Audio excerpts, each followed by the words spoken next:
Hey guys, good evening, good morning, good afternoon, wherever you are. My name is King Wambi the First, and welcome to Crypto World Radio. My name is King Wambi the First on behalf of Because Bitcoin. If you're listening to us from YouTube, please make sure to like, comment any feedback, and subscribe to our channel. Turn on those bell notifications so that you can get constant updates from our daily live streams Monday through Friday. We have a morning show, we have an afternoon show, and then we have a late afternoon show. And then in the evenings, I'll be here on Twitter via Because Bitcoin at 7 p.m. Eastern Time. And sometimes we'll have special guests, whether it's traders, whether it's projects, whether it's certain developers from the broader crypto ecosystem.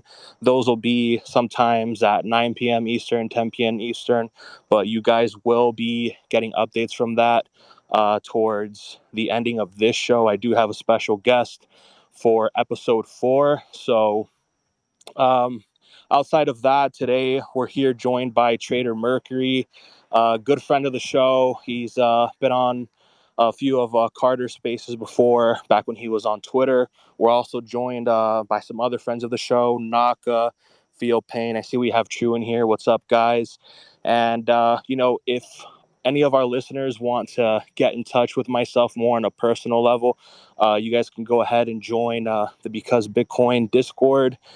And if you want an even further perk, you can join our BB chat group where we have voice chats pre-market and after market talk. So feel free to do that. But let's get on to the show. Episode 2: navigating a crypto bear market and preparing for trend reversals. And here we have Trader Mercury. Mercury, the floor is now yours. Go ahead and introduce yourself to the people, brother. Good to have you on, man. How are you doing? Yo, man. What's going on, everybody?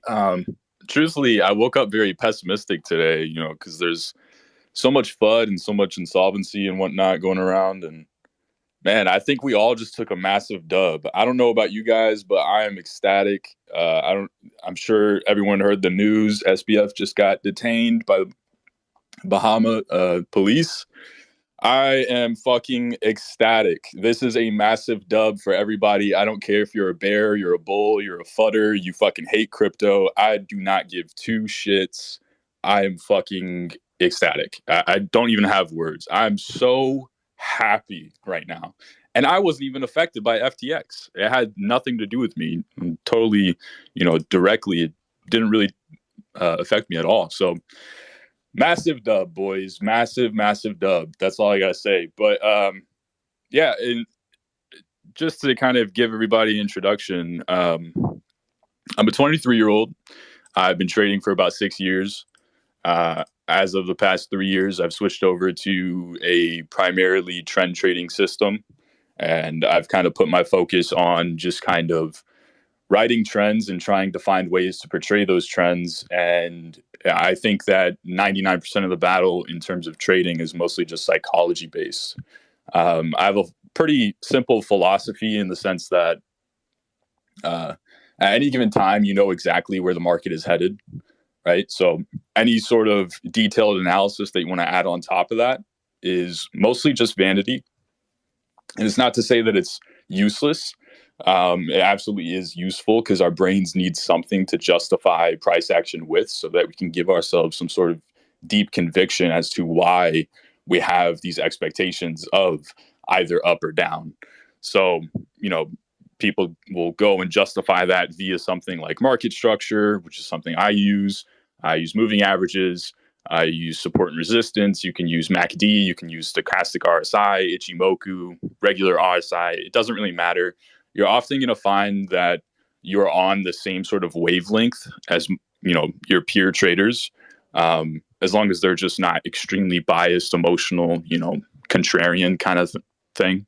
But yeah, it's a lot to say that most of most of trading in general is just vanity, and really the primary focus needs to be on emotions and dealing with those emotions and navigating the market that way.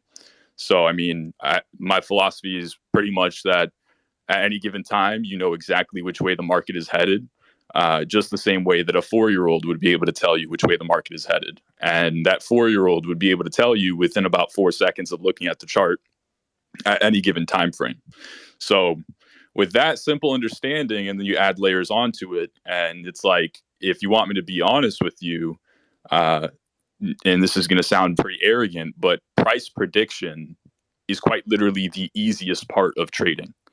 And where's price heading? And it's really just that simple. It's that if we're heading up, you just want to assume that we're continuing to head up. And if we're heading down, then you just want to assume that we're continuing to head down. Then you justify it. And then you say, oh, we're heading down because market structure on the daily is bearish, right? Lower highs, lower lows. Oh, we're heading down because we're trading below these key moving averages. Oh, because RSI broke this level. Oh, because, right? So you just add justification to it. And it's that simple. And it sounds very, very arrogant, but if it were actually that easy, then I wouldn't fucking be here right now, right? I'd be on a yacht somewhere. So why is it so damn difficult to participate in the market and yield the rewards of these trends? Emotions. So 99% of everything that I have to contribute to Twitter or, any trader and just in general in terms of advice comes purely from psychology. And when it comes to psychology, I'm 100% a LARP, right? I'm not, I have 0 degree. Again, I'm a college dropout. I'm 23 years old. I have absolutely no credibility other than my resume. So, in terms of what I have accomplished via my own trading, my own directional biases throughout, the past 3 years that this account has existed, this Trader Mercury account. So I don't have anything else. It just so happens to be that I've found this innate ability to be able to express my own emotions and things that I've dealt with. And it tends to be that other people can often relate to that to a pretty deep extent. So yeah, I'm really excited to formally chat with you, Wabi. Congrats, man, on collabing with Because Bitcoin. I know this Twitter Spaces is your thing, something you're real passionate about. So I'm real happy for you, man. And shout out to all the other speakers. I'm glad to have you guys join us. Yeah, much appreciated. Thank you, man. Thank you. It means a lot, brother. I know back in our previous spaces, you would talk a lot about like the psychological factor when it pertains to trading. And so I want to ask you, man, we're in a bear market. And one thing that you had mentioned is, you know, you can just show a 4-year-old the chart and they can tell you where it's headed. And something that you had mentioned is that, you look at the chart right now, it's not headed to the upper right. It's headed down. We're in a clear downtrend. So my question to you is, when we were at 60K, what were the implications that made you think, all right, this is it. I'm just going to leave. And, you've also mentioned how not one time did you rebuy, to severe size versus the bull market. Like, you haven't set yourself up for a multi-quarter swing. What were some of the things that you saw within the market, like some of the early signs of trend reversal? Because we consolidated up there for a minute, and if you look back on where we were in November, like even these BTC maxis that are calling for the death of all centralized exchanges, to my knowledge, they were the ones that were saying, Bitcoin is a stance of war against the Fed. This is the greatest fight of our lifetime. A spot ETF is going to liberate us from the hands of the Federal Reserve. And now look, a year later, now it's like, don't even have money in the system anymore. Like, withdraw all your stables and go back into fiat. When, this time last year, fiat was the greatest enemy in the world. And now, how many times has the DXY ripped this year and has caused like countries to essentially be crippled relative to the US? So, yeah, man, go ahead. Yeah, good question. So, couple things. In When you asked me that question, you said that I never bought back any serious size. Actually, that's not true. So, uh, I sent out a tweet recently that said there is no glory in just being a bear the entire way down. So usually what happens is people fall victim to complacency, whether that means, and complacency affects you as both a winner and a loser. So if you're winning, you get complacent with winning, right? And that means that in a euphoric bull market, you get complacent with the thought of, I'm going to wake up either tomorrow or the day after or next week or 2 weeks from now or maybe a month from now, but price is going to go back to new all-time highs.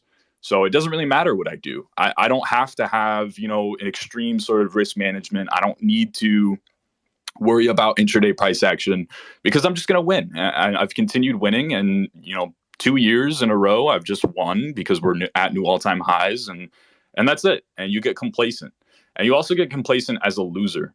So consistently taking a loss and then coping with that idea and taking another loss and coping with that idea and taking another loss until eventually you either don't have any capital to actually participate anymore, you liquidate yourself, or you ruin your confidence to such a degree that you don't have the balls to press buttons anymore, after that point.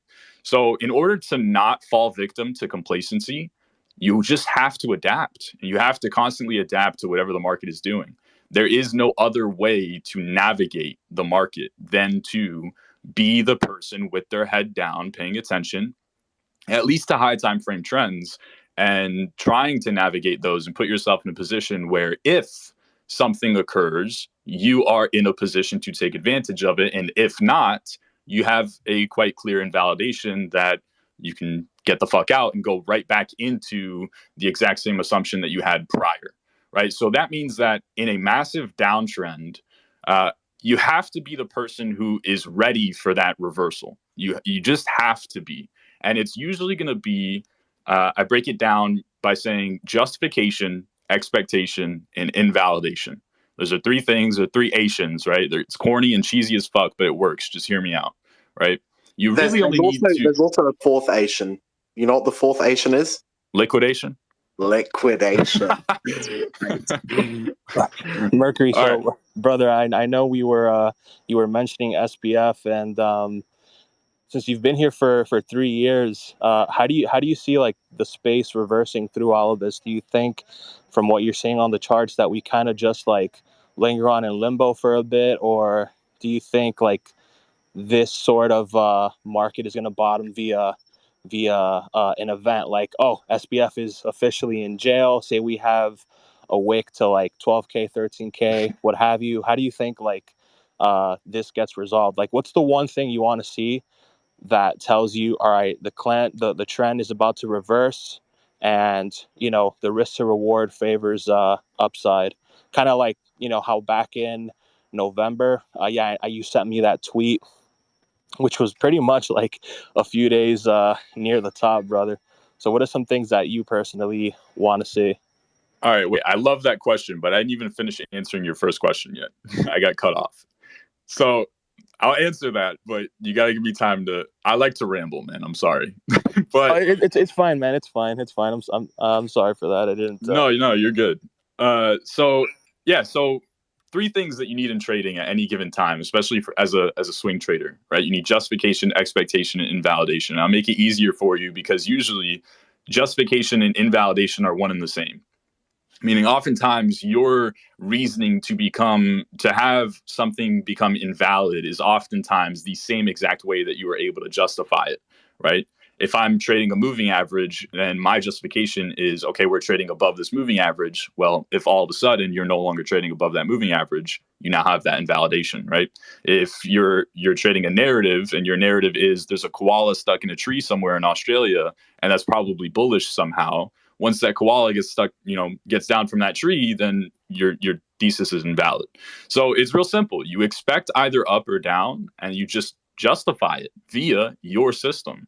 There's no magic behind it. There's no secret riddle that you have to, solve. It's just, you just justify things. You just put yourself in a position to where you allow the market to either prove you right or invalidate that thesis. So back in November, the same things that made me flip bearish were the same things that had me bullish on the way up into the top. And I want everyone to understand this. As a trend trader, I don't call bottoms. I don't call tops. I never, ever, unless there is somehow magically, I just feel like, and there's no way to quantify it. I just feel like I have this innate ability, this instinct about what's going to happen because of an extreme, right? And I forgot exactly who it is. Um, Amazing stock trade. I don't know why their name can't come to my head right now, but they have I think it's Peter Lynch. They have a quote that goes something along the lines of, if I feel as though a trend has been played out to excess, I may probe against it. And so unless something is extreme, unless we get some sort of like March of 2020 style move, you oftentimes will not find me counter trading trends as long as every single trend on every single time frame is collectively agreeing on one outcome, right? Is collectively either saying up or down. That's what happens in extreme market cycles. So back in November of 2021, I cannot tell you I was bearish at the exact top. That's not true. I was bearish. I'm sorry. I was bullish on the way up into the top, right? From 47K into 69K. I was just as bullish as I was at 69K as I was at 47K. And then once we invalidated my thesis, the same reasonings that I had to be bullish on that way up in the first place and targeting absurd sort of numbers, right, for the entire bull market, not just that last leg, right, and every swing and cycle in between. The same exact thesis becomes invalid, which means I'm now able to justify the exact opposite downside. And it's just that. And my system is not some sort of secret sauce. It's market structure and moving averages. And I use my own perception of support and resistance, which is essentially just my fancier way of saying I draw some random ass fucking gray boxes on the chart and I say that's probably supply, that's probably demand, right? And that's it. So once we broke down below 60K, I broke down. I'm sorry, someone just responded to me. I watched price action break down, right? And it breaks market structure on the daily. So that's one bearish argument. That's negating a reasoning that I had prior. We lose the 4-hour 200s. That's another argument. We break down below my random gray box that I have at 60K. That's another bearish argument. So all of a sudden, I can't justify being bullish anymore. So I just go bearish. My system kept me, it allowed me to prosper during the entire bull market in the first place. What, I'm going to neglect it now that it's showing me these red flags? So that's where I, put out that tweet and I say, hey, from here on, anytime somebody tells you buy the fucking dip or have fun staying poor or blah, blah, blah, or, sees some crazy wick on a daily candle and says, oh my God, this is so bullish. We're going, reversal, blah, blah, blah, whatever. I didn't say the top is in, get the fuck out of crypto and never come back a year from now. I didn't say that. I said strength is dictated via things like market structure, via things like trends being reclaimed. So as long as we do not show strength, meaning my thesis that has allowed me to ride trends for all of the past however many years, right? As long as that doesn't go away, it's all noise. There's no reason for me to want to pay attention to it. And it just so happens to be, when you think about price action, you think about it in terms of like, this is, again, everything that I have to do in terms of psychology is broken down the same way that you break it down to a kindergartner. So I want you to bear with me here. If you were ever going to build a snowman, you have to start with the body of a snowman first. If you were ever going to build the body of a snowman, you have to have a really, really large snowball. If you were ever going to build a really, really large snowball, you have to have a snowball first, right? So when price action does something like on the hourly, it reclaims its hourly market structure, it breaks above hourly 200 moving averages. There you go. That's your snowball, right? And this is just a general. Usually, you're not just going to arbitrarily apply a random time frame or a random moving average. You're going to look at price, do your analysis, dictate what exactly is relevant. What should I be paying attention to based off of previous price action? And then you're going to say, oh, the hourly 200s. Okay, we reclaim those. There's my snowball, right? And then you reclaim those 4-hour 200s. Oh, look at that. That's a bigger snowball. Oh, now you're breaking out of your daily market structure. You might be reclaiming some sort of random gray box you have drawn.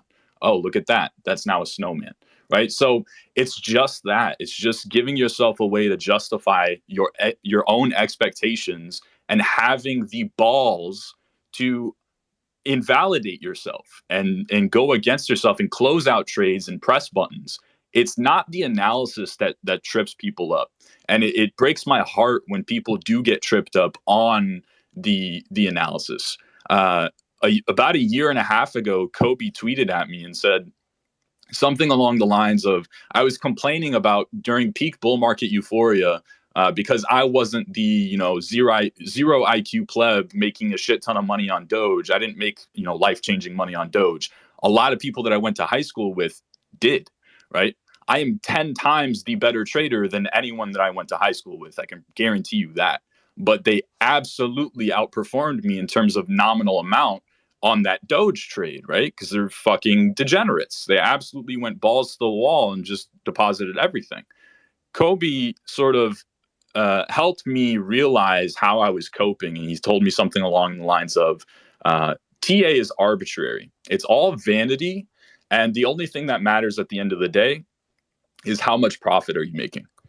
And I swear to God, he said that to me. And it's not like he told me some sort of droplet of wisdom or anything like that. It's just that it stuck with me. TA is vanity. It really fucking is. The TA is so absolutely minuscule in comparison. I don't care how you're able to justify something. All you need to do is be able to tell me which way the chart is headed. That's it. As long as we're in agreement with that, because the market never lies to you, right? We can all agree on that. The market never lies. So if the market tells you we're going down and you acknowledge that, and then you collectively agree, right, to counteract that analysis, it's your fault. There's no one to blame but yourself. And if all of a sudden you agree that the market is going down because the market has showed you it's going down, so now you want to participate in that sort of price action, and the market starts to go up, it's on you to adjust. The market didn't lie to you. The trend is just shifting. That's what trends do. That's why they're called trends. It's not permanence, right? It's just that. It's just being able to flip-flop on a dime. And it's the understanding that survivors and winners are susceptible to being absolute fucking flukes, right? You don't get my respect for being a survivor. You don't get my respect for being long on Doge. You don't get my respect for having called the exact bottom on one trade or one asset. You get my respect by being able to adapt to whatever the scenario is over time. And that's it. That's the only way to truly survive. And that goes for anything, but especially trading and navigating markets, and even more so as a trend trader. And I forgot your other question that you just asked me just now. What it was like, what am I looking for the market to finally reverse, and how am I, seeing us come back from this? Yeah. Like for myself, for example, like for me, I get confirmation of a bull market in crypto, and I'm not saying all time high, but I am saying like multi-month upside when we close more than 1 week above all weekly EMAs. Like this entire bear trend, we've been rejecting off of the EMA 10 on the weekly. Last time we got rejected off of it was off of 25.2. So, more than 1 weekly close and some consolidation and some good spot buy volume. That to me is indicative of a solid uptrend. Speaking of trend followers, I see we have Nick here, but go ahead, Merk. All right. So going back to like my little stupid snowball to snowman analogy, what I would be looking for at the moment, what I'm looking for is a reclaim of the 4-hour 200 moving averages and a proper breakout of the range that we've been trading in for the past 2 weeks or so. So that would allow me to up my expectations into the next most, relevant level on high time frames, where I can essentially just say, okay, anything from here, whatever that price is, when I'm able to, make that analysis, anything from here to about 18.5K, which is my next key level via my, stupid little drawings of gray boxes to portray supply and demand at 18.5K, right? And we also have 200 daily moving averages along with those. So the way that I would perceive the price action in between, like, let's say 17.3 and 18.5 is white space, meaning the trend has showed me that it wants to trend in this direction. It will either go to 18.5 or prior to going to 18.5, it will break down, meaning I'm either right or I'm forced to adjust. And that's it. And then when we get to 18.5, I give myself that key level, that understanding that, yes, we are in fact at a key level per my system. And then from there, we either see that higher time frame trend take priority and sort of, right, that snowball, that very large snowball that we formed as a result of reclaiming those 4-hour 200s gets crushed, right? And it goes back into the same exact market environment that we've been in for a large portion of the past year, where it doesn't matter what time frame you're looking at, regardless of it. When you show your 4-year-old, they're going to tell you we're heading down, right? So it'll go back into that, or we go and reclaim that key region as well, 18.5 along with those 200 dailies. At that point, that is now a deviation back into the 5-month-long range that we've been trading in, right, from June to November, right? So back into that range, that's a reclaim of the 200 dailies. That then creates more of like a snowman, where I'm able to say, okay, now I'm looking for mid-range. I'm looking for range highs. I might even look for a breakout. Maybe we are absolutely bullish again. Maybe the generational bottom is in. Maybe this is an echo bubble, whatever. Maybe the koala stuck in the tree truly is a bullish narrative. Maybe the Fed's going to pivot. Maybe this, maybe that. But they're only bullish arguments that I'm acknowledging, because I already understood up until that point that the market was bullish. The market was trending, right? And if you look at the chart right now, as of the past month, we've basically been trading in a range, basically, right? But if you look at the past 3 weeks, so if you go back to like November 20th-ish period, we are absolutely uptrending. And if you can dictate that via something like daily market structure, right? There's a high, then there's a higher low, then there's a higher high, and we really haven't made a lower low yet, so we're still bullish trending. And that's my perception of market structure, right? As of the past 2 weeks, we've done absolutely fuck all. We're just trading in a 3% 2-week long range.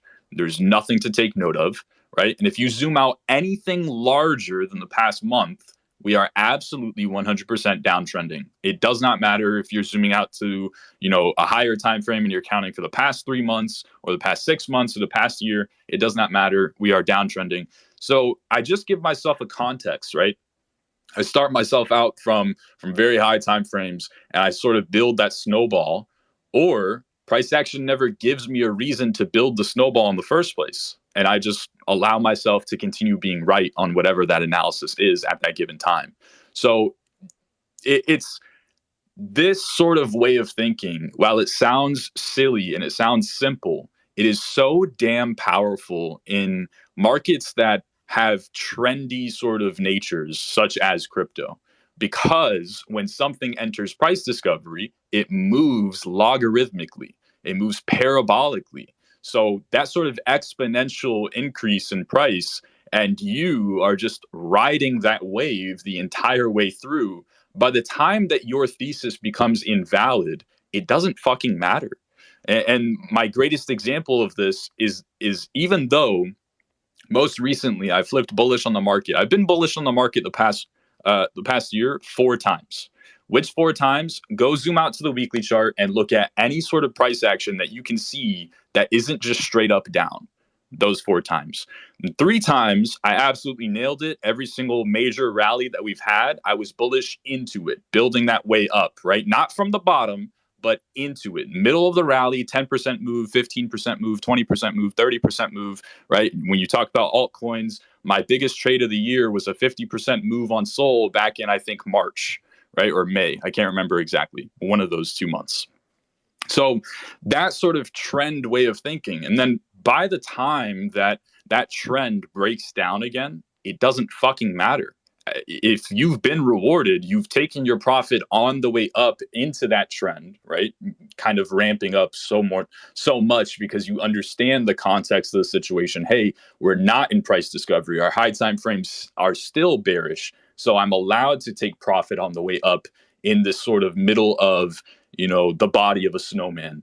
And then you work your way inverse. Oh, wait, we just lost the local trend. Okay, now my body of a snowman has melted down and I only have a massive snowball still, right? And then that massive snowball shrinks. It becomes a snowball. And then you're like, oh, I don't really have much of a bullish argument anymore. And you hop out. And by that time, ideally, right, and what tends to happen in markets like crypto is that you're going to find you're still up massively. So the greatest example that I have of this most recently is when ETH broke out of this 1 month long range back in, I want to say June and July, right? So that 1 month, I assume the exact same bullishness that I did on BTC, the same way that I did for ETH, right? Now for BTC, if you go look at that chart, I got a whopping 15%.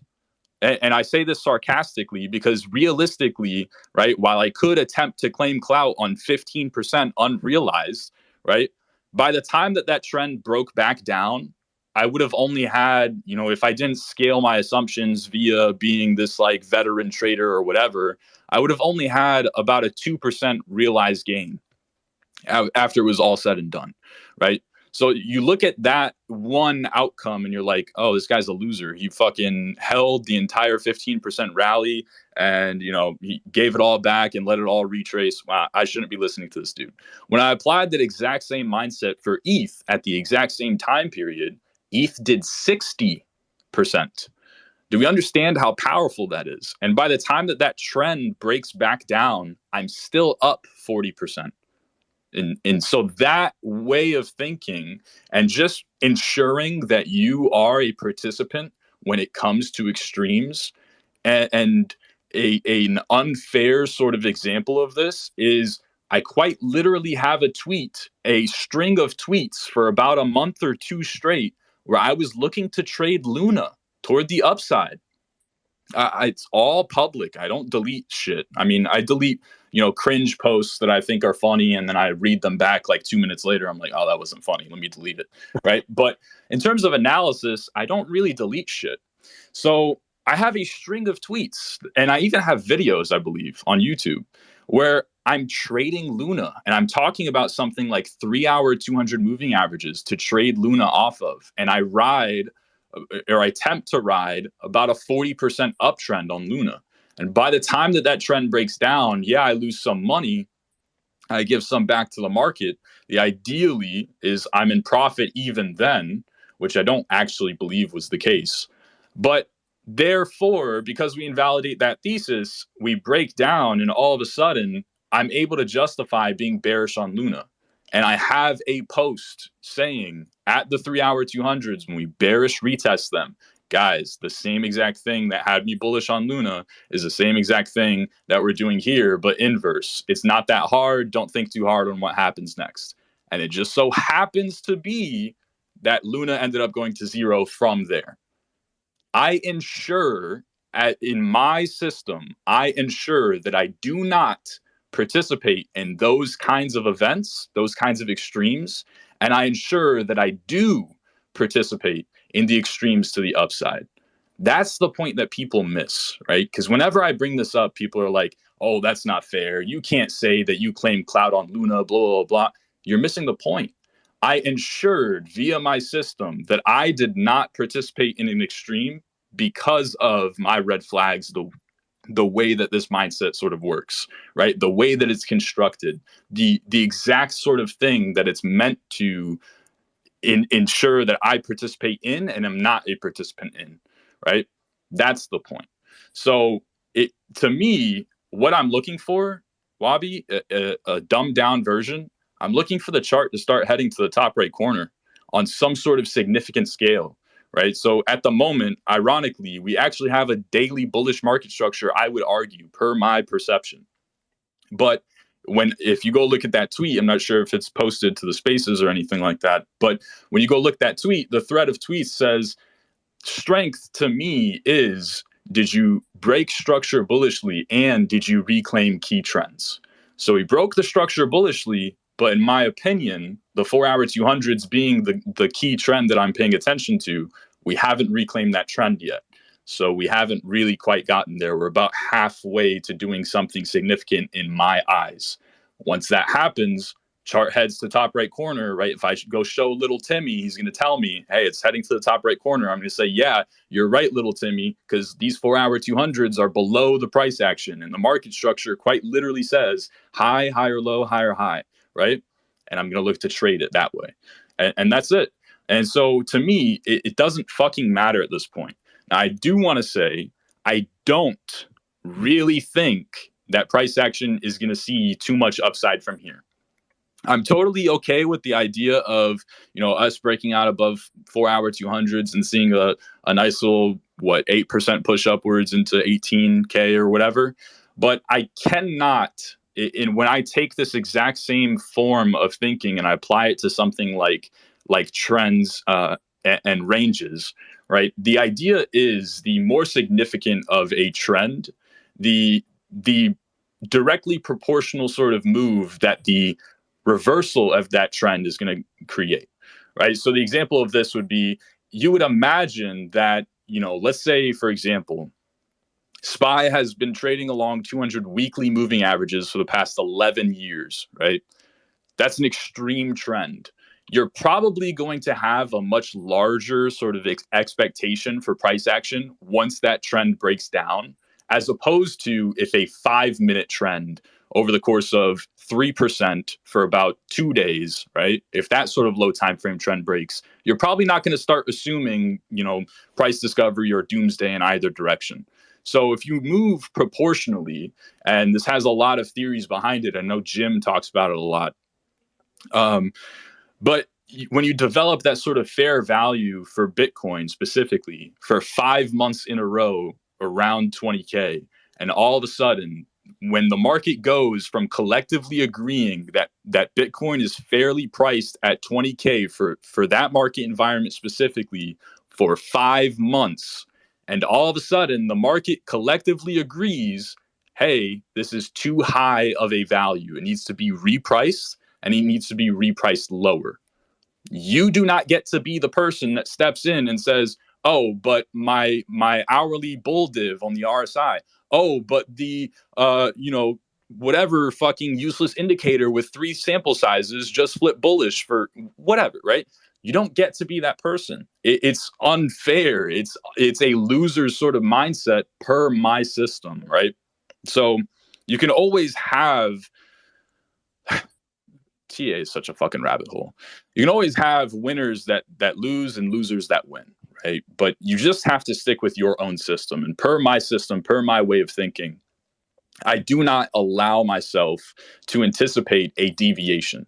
I don't anticipate it because that's not literally what the market is doing, right? And for one of the 3 rallies that I was bullish on, I was peak bullish at 47K back in, March, right? Peak bullish. But I was bullish on the way up into that happening in the first place. So by the time that we break that trend down and deviate back inside the range at something like 45K or 44K, I'm adjusting, right? And then I start to become a winner in the opposite direction, meaning I fuck off. I stop paying attention to the market because it's just downtrending. We deviated inside the range, and deviations imply resumption of the range. And the range goes from range lows, mid-range, range highs, mid-range, range lows. And it just repeats that over and over and over until the range breaks. And the simple rule is once the range breaks, you don't fight it. That's it. And to a proportional sort of degree, if the range is formed over 5 months, you do not fucking fight that. That in itself is enough fuel to send us to whatever your price expectation is, much, much lower than here, that you currently deem unfathomable, and then some, right? I hear people calling about 12K or 11K or 9K or whatever the fuck. You can absolutely get that, and then some, right? It's the exact same anticipation that you apply from that 4-month-long range, or by the way, any multi-month-long range. When you go back in Bitcoin history and you look at any multi-week or month-long range, right, there's always going to be some sort of deviation sometimes, but the true breakout away from that range is always directionally proportional to however that range was, or how long that range was developed. It really is that simple. You just don't fucking fight it. So if we deviate inside the range, I apply my stupid little, kindergarten way of thinking of snowball, snowman, whatever, right? And I win. That's the idea. And if we don't do that, then the same mentality that had me bearish on the way down into that range breaking in the first place is going to be the same mentality that rewards me until however long before we bottom. And either the trend reverses, right, and starts to head to the top right corner, I apply that snowball to snowman way of thinking again, or I feel as though the trend has been played out to excess and I may decide to probe against it. That's my philosophy. So if you're going to ask me any question about TA, it's probably going to stem to some degree from everything that I just rambled about the past 30 or 45 minutes.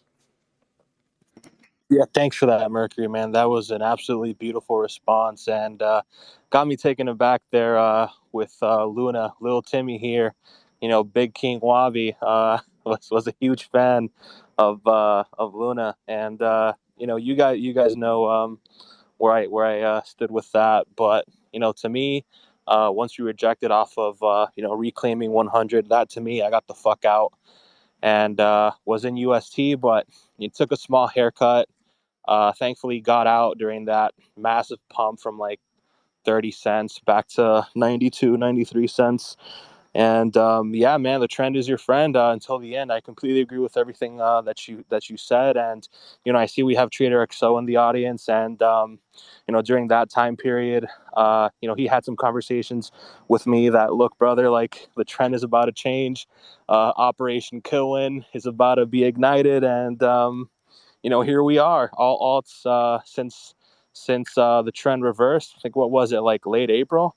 All alts are down like 70-75% since then. And speaking of trends, I know we have Nicholas here. He DM'd me with a question. He's had his hand up for a minute. Go ahead, Nicholas. Hey, Mercury. Just had a couple of questions here. One is your trend following system multi-asset, or does it just revolve around crypto? Are you only long assets? Do you also short assets? And then do you use ensemble systems? All right. So, yeah. First question was, does it only apply to crypto? Right? Correct. Are you a multi-asset manager, or are you just trend following crypto and crypto assets? No, I mainly trade crypto, but I make analysis on all markets. So, and by all markets, I usually just mean stocks. So I have analysis on stocks that kind of give me context to what crypto is doing as well, because they're massively correlated at the moment. But yeah, I apply the exact same way of thinking, system essentially. Whereas like I just look for relevancy via whatever asset that I'm looking at. So like the philosophy is I'm never going to force like my system, quote unquote, on, onto an asset's throat. I'm going to ask the asset, hey, what is it exactly that you respect? And then I'm going to dig deeper and say, okay, well, SPY likes 4-hour 200s. It also likes, 200 weekly moving averages. That tends to be the case for Bitcoin as well. For something like Luna, when I used that as an example earlier, I found that the 3-hour 200s were more efficient in portraying the trend. So you might see me use something more obscure, but it's the exact same sort of way of thinking. It just applies to different assets. And then I totally forgot your other two questions. Are you long only, or do you also short these assets? Okay, so I'm primarily long only, and actually most of the money that I make from spot. I don't make from derivatives. So when we are downtrending, or when we're creating like these snowballs, as I call it, and we're doing like an intraday uptrend, because I probably 90% of my trades are probably long. So when we are creating some sort of low time frame uptrend, I'll be trading derivatives. But if I'm trading something more significant and I don't plan on having to adjust anytime soon, or set a manual stop loss that I could see getting stopped out anytime like the next day or so, I usually just manage that position from a spot world, and have like a hard stop loss set in stone just to cap losses but that's not really my invalidation. My invalidation is whatever reasoning for entering into that spot trade. But yeah, I'm primarily 90% of the way only trading longs, and then break that down. Most of the money that I make is broken down by swing trading spot trades. And then, my philosophy is as long as I'm able to preserve capital during drawdowns, I don't really care to short the market. I know someone like Trader XO has made a shit ton of money shorting the market and has made quite a name for himself doing so. That's amazing. I love that for the guy. He's an absolute fucking legend. But to me, my philosophy is I grinded the entire bull market, and I've had my head down, and my girlfriend fucking hated me for about a year there when we first started dating because I couldn't give her any of my time. And I haven't, my social sort of like mental health and all that stuff just absolutely drained. And, eye problems, back problems, etc., anxiety, all that kind of stuff. So to me, when the market decides, hey, I'm going to start downtrending, it's essentially its message to me that's saying, Mercury, go fuck off. Go do something else. Go, entertain other aspects of your life. You don't have to make money on the downside too. As long as I'm able to preserve that capital, that's good enough for me. And then that means that if the market does go on to downtrend to significant extents, then I can have a much higher buying power and therefore create more money for myself that way. So really, like, I don't take short trades unless the short itself is so absolutely like I cannot pass it up, that I just have to take it. It's right there in front of my face. Why would I not take it, right? But I usually do not search for shorts. And then usually if I am taking a short, it's kind of just like something stupid. Like, so right now I'm actually short link from like, I think 4% higher or something, but it's just a very, very small short. It's not like I'm going to get rich off of that short. It's like, hey, if I hit some TPs, I might be able to take my girlfriend out to a nice dinner or something. So it's really not anything too crazy, but yeah, that's kind of the way I work. And what was your other question? My last question was the use of ensemble systems. So you mentioned a fair amount of signals, whether that's the 3 hour, 4 hour, weekly, or 3 hour, 4 hour moving averages, weekly moving averages, daily moving averages. Do you use ensembles to essentially combine these signals into one? Do you look at these individually? And then I do have one more follow-up after that. Yeah, sure. So I mostly just entertain them all individually, and then I just apply context. So like, and it's very hard to try and get across in a space when you can't see my screen. But if you were to go look at something like the 200 weekly moving average, right? At any given time, you can make any argument you want for the market. So if you look at something like the 200 weekly moving average for SPY, you can absolutely tell me that SPY has been in a bull market for the past 11 years. Stocks only go up, they only go up, they only go up.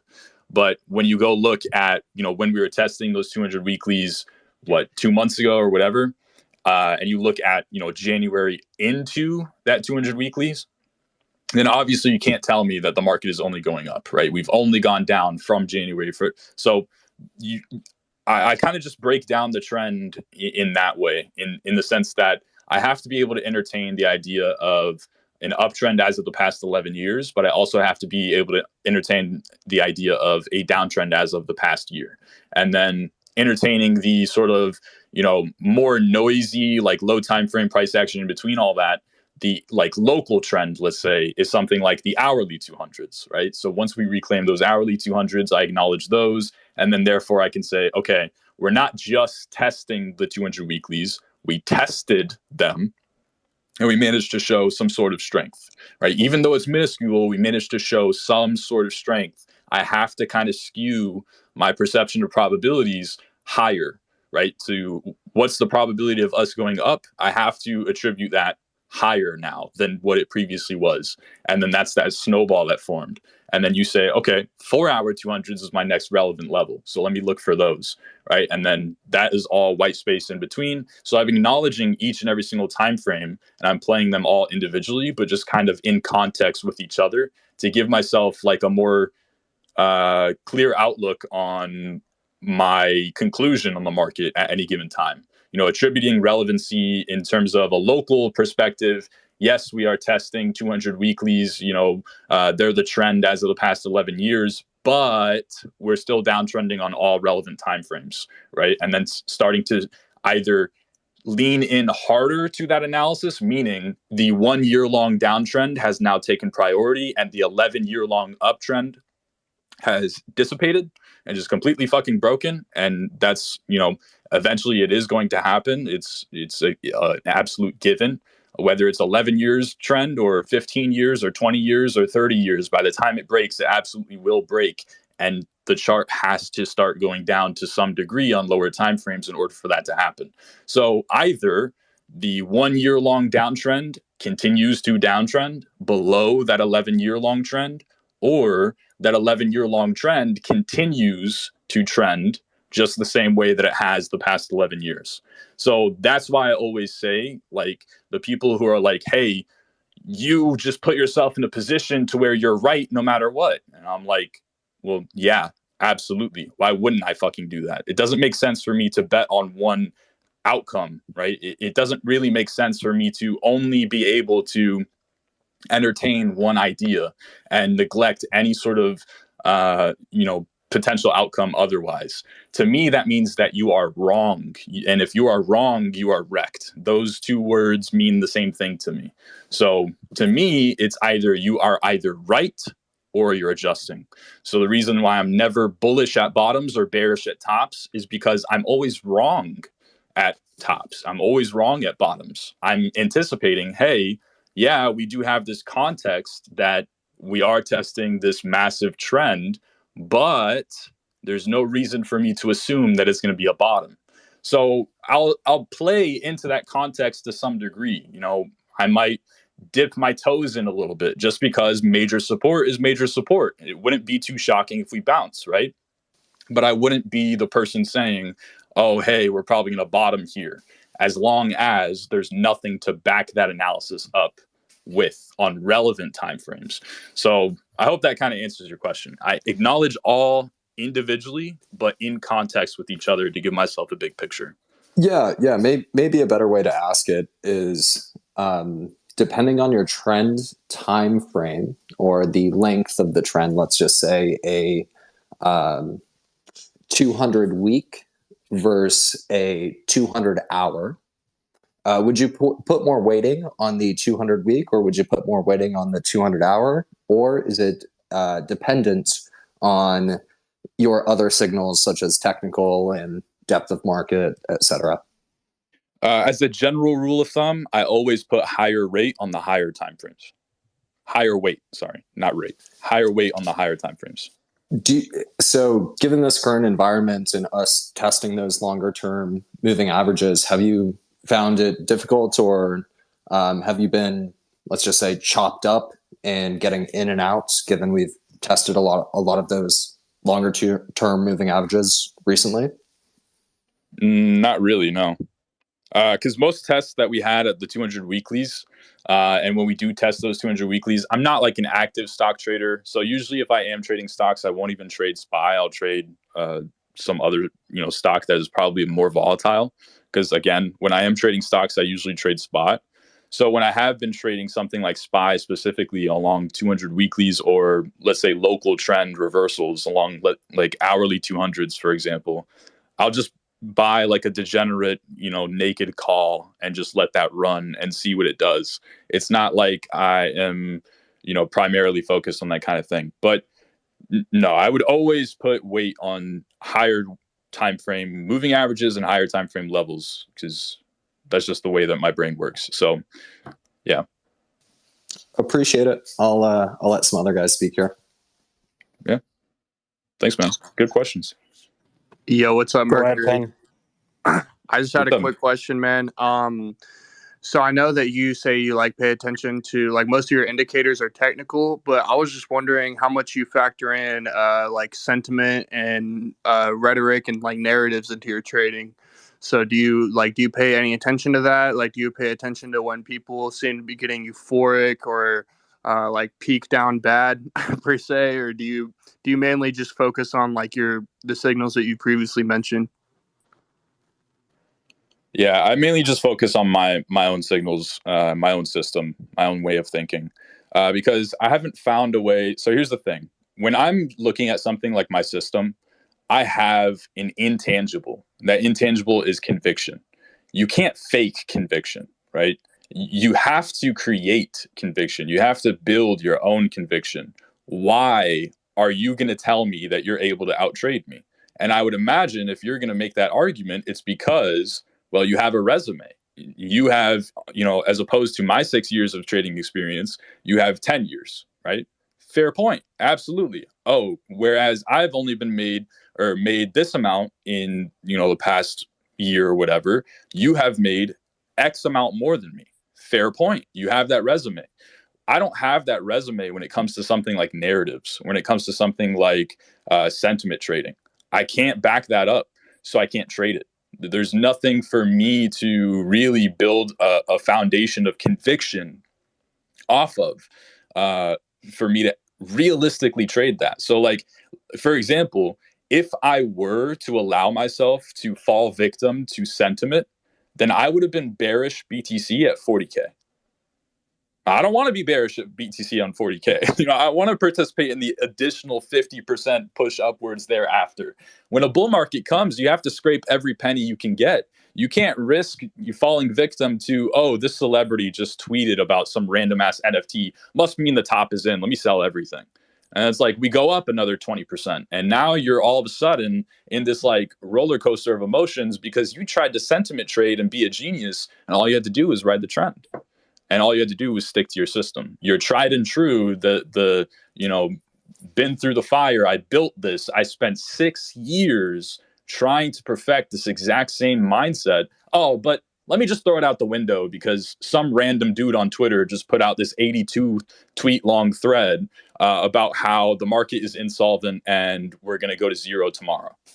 No, I can't do that. Right. So that's my philosophy on that. And the way that I see narratives, by the way, is that you can tell me that, the Fed is pivoting or the Fed is bearish and that's why we went down, or because Elon Musk, tweeted something and he was fudding Bitcoin or whatever. It doesn't really matter to me because number shows the way anyways. So as long as number follows whatever your narrative is, then I agree with you. And it doesn't matter how absolutely fucking absurd your narrative sounds. Like, hey, there's a koala fucking stuck in a tree somewhere in Australia, and somehow that's bullish and or bearish to me. Sure, I believe you. Or if you give me this like 82 tweet long thread about, your bullish or bearish analysis based off of macroeconomics and monetary policy and geopolitical conflicts and blah, blah, blah, and yada, yada, and all these fucking words that I don't really care about or understand or care to understand, right? I believe you as long as my system agrees. And my system has to agree in order for your narrative to play out. Again, it goes back to I ensure I participate in extremes and don't participate in downside extremes. And so that's, yeah. How do you think about alpha decay? To give an example, I was a big participant in front running the DeFi options vaults, and that trade went away due to timing, due to volume coming into the market, and due to the vaults actually changing their rules. Less familiar with this on the trend following side, but I assume that there's something similar, whether that's I think you mentioned a 3 hour or 4 hour 200 on BTC or ETH or Luna. I don't know which asset, but yeah. How do you think about how that signal will decay in the future given higher volumes or different market regime? All right, so I don't have an answer to your question. I sound like SBF. Holy shit. I don't have an answer to your question because I don't know the answer. I've asked myself this question many times and I haven't run into it yet. So I've never experienced alpha decay, but I think the conclusion that I've come to is you can't have alpha decay if you don't have alpha, right? I mean, again, like my whole philosophy in trading stems from you could show a 4-year-old the chart and they would give you pretty much bare bones the same analysis that I would give you. So it's hard to have alpha decay if you don't have alpha, right? I am my own edge. The mindset of which I approach trends with, how I scale into trades, how I manage those trades, and how I'm able to sort of navigate my own emotions and discipline is my edge. I don't have an edge in any other aspect other than the ability to personify markets and make stupid and kiddish analogies about them and post YouTube videos about it. That's it. So that's my honest answer. You can't have alpha decay if you don't have alpha. I don't have alpha. I am my own edge. I just trade trends, and that's it. I tell you which way the chart is headed, and then I look to give myself the best way of positioning into exactly what I just told you. So do you have any concern that, let's say, the next bull market has different characteristics and the edge that you're categorizing right now may not perform as well as it has in the past? So yes and no. Yes, I do have that fear because we're humans. We're always going to have fears. There's always something to be fearful about. Yeah, I do fear that one day I'm going to have spoon-fed, enough people. Hey, this silly little system of this green and blue line, these 200 moving averages, and just trade those on any specific time frame. Yeah, I do have that fear that one day, that's going to be the thing that comes back to bite me in the ass. I don't know if that's a realistic fear or not, but I also think that the answer to that question is no, because I believe in myself enough. And again, this might be arrogance, this might be overconfidence in myself, but I believe in myself enough to be able to adjust to whatever the trend is on any specific time frame and justify patterns or trends that way. So, like, again, going back to, if you want to justify something, you absolutely can justify it. Light Crypto had this amazing thought experiment where he basically said, zoom out to any chart on any asset, maybe something you've never even looked at before, and just turn off price action and just start drawing random trend lines everywhere. And your brain, when you turn that price action back on, will automatically magnetize price action along with all the random ass trend lines that you just drew. And you will automatically start to justify price action and trends in that way. So it's almost like, if I can't find a trend on, let's say, the 4-hour 200s, because you keep bringing that up, the time frame, but the time frame doesn't matter. If I can't find a trend on the 4-hour 200s, I just go to the 3-hour 200s. If I can't go to the 3-hour 200s, I'll just go to the 2-hour. If I can't go there, I'll just go to the hourly. If I can't go there, I'll go to the 30-minute. If I have to, I'll go to a fucking 18-minute chart if I have to. I've never done that before, right? I've never gone to that obscure of a time frame. But that's kind of my point, though, right? Anything you want to see, you're going to be able to see it. So the only difference between me and someone like Pierre Crypto, who I absolutely have the utmost respect for, right? I learned tons from that guy in terms of moving averages and trend trading. But the only difference between me and someone like him is he's able to justify things via different moving averages, right? He uses the 9 EMA and the 21 EMA and the 55 EMA and the 100 MA and the 100 EMA and the 200 MA and the 200 EMA and whatever, right? I just change time frames, and that's it. And so I'm able to justify my sort of way of thinking that way. So I don't think that will ever be a real problem that I'll run into, but that is something that I have thought of. So it's a good point. Yeah, I'll go ahead and share. There is a trend trader, Robert Carver. I'll go ahead and share his blog. There's some very interesting research regarding time frames. I believe you take your time frame times the square root of 2 in order to expand it with a correlation of about 0.9, ensuring that your moving averages are not correlated. I'm not a trend trader myself, so I have very, very small systems in trend trading. We've found it very difficult given the amount of size that you would have to put up during short amounts of time, and given ATR constraints, etc. It's a challenge, but very much appreciate the insight. I'll let someone else go here. Thanks, man.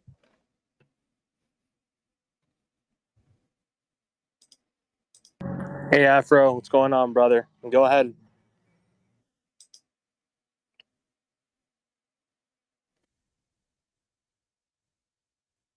Are you guys able to hear me? Yeah, we Yeah, can I hear you, man. he just might I not. can hear you, bro. I'm just in the shower, man. Right. Dude, so I guess we can kind of like pivot to like more personal oriented. I like to onboard my guests and kind of also have a personal connection with them, make some friends along the way, right? Mercury, what was it that brought you and attracted you to the crypto market and stick with it despite like all the chaos that has ensued, especially this year? I know some friends of mine that got in around the same time as I did, and after what happened with Terra and with things like Voyager and Celsius, they just said, fuck it. They left this shit. They said it was a Ponzi. They said that, no more new all time high. Everything's a scam. Our ledgers are going to be deemed worthless. So, like, what is it that attracted you to this market and also makes you stick with it? All right, so this might be hard to believe, but maybe not, because I did say that I am a 23-year-old pleb. The thing that attracted me to this market was honestly one day I was scrolling through my normie Twitter account and I saw a Twitter ad for Ripple in November of 2017, actually October of 2017. So at the time when I saw that advertisement, it drew me in. I said, "What is Ripple? What is this? Should I be buying this? Is this something that I can just become a genius on or whatever?" And so from there, you had to create a Binance account, obviously, and VPN and whatnot, blah blah blah. And they actually Binance, everything was so euphoric that Binance was restricting how many people were registering to the exchange. So at this time, there were literally people who would create exchange accounts on Binance and sell them on like a black market. It was absolutely absurd. So I signed up for a Binance in October of 2017, and I didn't get my account registered until November. And then as soon as I registered my account, I deposited everything that I had as like what, a 17-year-old kid. Deposited everything that I had and just bought Ripple as like 70 cents. And then from there it went to what, 340. I made 4x on my money, and then I didn't sell any of it. I just drew down the entire account. And so from there, from the point of onboarding into becoming a genius, 4xing my entire account off of, and by the way, when I joined crypto, I didn't buy Bitcoin. I bought Ripple. I bought Tron. I fell victim to the, hey, every single time someone's a normie, they buy ADA. Yeah, I was that dude. I bought, name a shit coin, I fucking bought it. Some of the coins you probably don't even recognize today. Like some people, class of 2021, 22, I remember them you guys all, don't brother. even know the coins. I bought Dragon Chain. I bought Verge, Stratus, Substratum, all these fucking random ass coins, right? And I thought I was a genius, and they all did numbers. My account was probably up at least 4x, right? Ripple alone is 4x. So from there, it was obviously, I thought I was a genius. I thought I would never have to work again. I was a naive little, 17-year-old. I'd watch really, really cringe YouTubers, and just, fall victim to whatever the fuck. Like JR Garage was a really big one back in 2017. I don't know if anyone remembers him. Dude, I used to fucking binge watch his videos and shit. I thought they were the coolest thing ever. And then slowly but surely, as the market started to humble me and draw down my account and prove me to not be a genius, I started to ask myself more and more questions. What is crypto actually? What does Ripple do? What is Verge? What is Tron? What is Bitcoin? Why do people care so much about Bitcoin? What is Ethereum, right? And so from there, it was more of a digging. And that's where I started to stray away and peel off all of like the bullshit that I had exposed myself to initially. I unsubscribed from all those YouTube accounts. I even go as far as to click that button that says like, don't show me, videos from this channel or whatever. And unsubscribe from people like Altcoin Daily, who just shows random fucking news events on random coins that he loves for whatever reason. Like you go away from all the bullshit and you kind of just start to rely on yourself. And from there, eventually got myself to get my lazy ass up and read the Bitcoin white paper. I still have never read an Ethereum white paper to this day. I just vaguely know what it does. Ask me what Ethereum does. I probably couldn't tell you. I probably would not be able to describe what Ethereum does to a 5-year-old. And that's honestly probably a massive flaw in my thinking. But I know what it does well enough, right? So just having that basis of a foundation kind of sparked that fire to want to keep going because I saw the potential. But ever since then, Wabi, and you've heard me say this, it's been more of just like an understanding that human greed exists, right? And that really is. And I had to keep referencing my tweets. I had a tweet thread from, I don't know, a month ago that basically said something along the lines of like, hey, I've read the Bitcoin white paper before. I'm bullish on the fundamentals. I could give you arguments, based off of those alone and why Bitcoin has the power, to potentially disrupt a massive system and blah, blah, blah, and yada, yada. And I could sound like, Jack, what's his name? Jack Mahler, whatever, right? I could sound like that dude for like all of 2 seconds maybe, and then you realize that I'm a fucking idiot actually.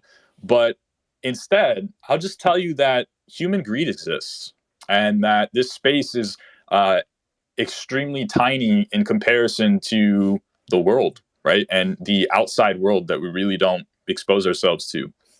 So just as a quick example, what is the market cap of Bitcoin right now? Like 300 billion, 400 billion, something like that. What's the total market cap of all of crypto? What is it? Like 600 billion, 800 billion, something like that? Yeah, we're pushing it. We're pushing 800 bill. Okay. So gold alone, 11.5 trillion. Right. And if we just think about for 2 seconds, okay, well, inflation exists and new money is printed all the time, basically every single day. So there's constantly more money coming in. And the space as a whole is extremely minuscule in comparison. And humans are greedy as fuck. If there's one thing, there's three guarantees in life: death, taxes, and greed. Honestly, humans are going to fucking greed. And that's what they're best at. That's my best bullish argument I could ever possibly give you. And it falls in line with exactly what someone like GCR was saying, which is the whole, casino theory. If you wanted to gamble and try and become rich, the same way that people love betting on lottery tickets, they're going to see crypto as an outlet to bet that way too. It's greed though, right? It's sort of like almost a sub theory of my theory, which is humans are just fucking greedy. They're just inevitably going to want to buy Bitcoin without even knowing what Bitcoin does. And it's probably better for us that they do that, right? Truthfully. I mean, like, dude, I used to work at a hospital in the middle of 2020, right, like peak COVID, right, when COVID hit. I donated my time on weekends to hospitals. So I'd be doing, as a pharmacy technician, I would be running routes on these hospital floors, listening to, various nurses have their little discussions and whatnot. And I would hear nurses talking about fucking Shiba. I'm like, what the fuck is going on? Why are these nurses talking about Shiba? Because humans are greedy, dude. You're going to tell me that a nurse, right, or a pharmacist, or a technician, or a janitor, or a doctor, they are specialists, right? They're widely respected people in their fields. They're not masters of emotions. They're not masters of markets. They don't know tokenomics. They don't know, right, crypto. They don't know any of that shit. They're just greedy. They're just absolutely greedy. It's inevitable. So, like, when someone asks me, if someone asks me today, I'll give them the same answer that I gave back in 2019 when someone asked me this exact same question. Hey, Mercury, do you think there's ever going to be another alt season? Absolutely. How would there not be? It's inevitable. Humans are fucking greedy. As long as greed exists, bull markets will too. Greed is not going away. I can promise you that. It's one of the 3 guarantees: death, taxes, greed. That's it. So, yeah, here is a collective. Our audience can tell you one thing that me and Payne have been extremely bullish on when it pertains to human greed is Aave. We're in a bear market, but the TVL far exceeds the market cap, and when the tide does turn, all that Ethereum, all that USDC that exited the system will go back in, and they'll borrow against their ETH and buy altcoins. And I completely agree with you, brother. I know Nick wanted to say something, and I know Afro had his hand. Afro, I know you wanted to say something, but you were in the shower. The But shower. yeah, Sorry about that. I was getting my feathers wet. go ahead, man, and then we'll pass it over to Nick. Well, I know that we're kind of just vibing right now, but I did have a question. I asked this same question to you, Wabi, like on Sunday. Had a question for Mercury though. So I was looking at a chart, through basically an idea, and it was basically the 12-day. Let me see. I'm trying to find it real quick. It was the 12-day candle, BTC USD. And I try to keep it simple. I mean, my buddy's a pretty good swing trader, and he just tells me like, dude, you don't need all these fancy, doodads and whatnot, unless like you're just looking at everything, on a minute chart or a second chart or whatever. But he just gave me the MACD, and it looks like I'm just trying to draw some comparisons here. Like everyone's trying to find the bottom. Obviously, nobody knows where it is, and the bottom will bottom, and we'll catch it probably way after, right? But there's a 12-day chart on the MACD showing a reversal right now, and it's like if you compare it to like 2015, the price action is pretty similar. It did like a double bottom, and then we started going basically up only. And I wanted to see about your thoughts to that. I asked Wabi as well. Just wanted to see yours. Okay, so very obscure time frame on an indicator that I never use. I truly don't have an answer to your question. And if it's something that you're able to compare to 2015, that's cool and all. But if it's something that you're only able to compare to, because the last time that we did it was 2015, that means that your sample size is a whopping 1. So it means nothing to me. So, that's really the extent of my answer, unfortunately. Oh, that's cool, man. No, I get it. There's not enough to draw from. I just wanted to see if you had any thoughts to that. Is that the case? Is it the last time that this happened was 2015? Yeah, pretty much. Okay, yeah, then I have zero thoughts on that, because again, going back to the whole narrative thing, like, did we go up because the MACD flipped, 6 years ago or 7 years ago, or did we go up because in 2015, I don't know, some random species of animal went extinct? Like, I don't fucking know. It's like there's only one sample size to draw towards, so it's like. And yeah, I never use MACD, and quite honestly, I hate MACD. I think it's a terrible lagging indicator, to be honest. I gotcha. Mercury, going back to greed, brother. Is there anything for the next cycle that you're potentially looking at to fulfill that narrative? Wabi, I think this would be go ahead. Yeah, I think this is like a perfect prelude to that. Why would you not trade all markets being long trend if you have that thesis? Why would let's say a market in wheat or corn be different from a market in Bitcoin or Polkadot or S&P 500 or value stocks? What keeps your realm kind of towards equities and crypto? I would say probably just mainly the volatility, but also just the fact that I consider myself like a crypto specialist, right? So, I mean, why does a butcher not also cut bread? It's like, well, he can cut bread. He has the same tools to cut bread with, but he just cuts meat instead, right? So it's like, it's just that. It's mainly the volatility, and probably just my thesis on the space as a whole is that, comparatively, the space as a whole is still dramatically small, and it probably has the most room for growth.